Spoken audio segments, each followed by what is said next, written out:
দানব বাহিনী প্রথমতে সরকারের করি আক্রমণ। ও দিতি রম্বার দরপা ধরিয়ে মহারি রামদার সন্তন্দ হাতে তুলই সরব করা দেব হইলাদময় সরি সন্ত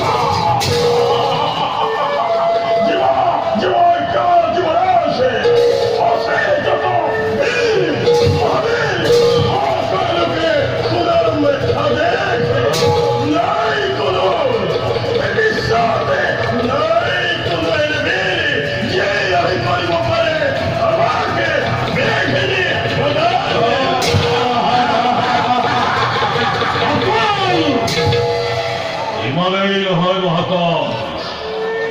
অসীম কথা হইত অতিকায় বিফল যদি কোনো ভয় সামান্য হবে অবংশের দুর্বল করিতে দুর্বলের দলকে ওর সাই দিবা এই দানবর অকত জীবন আছে যত বীর সৈন্য দানব কুলক সকলতে উচ্ছ্বাসে জামানের দেশ বিশ্ব ধ্বংসকারী মহান ধরে প্রতিদান করতে সর্বদা দিব এই যুদ্ধর বিজয়।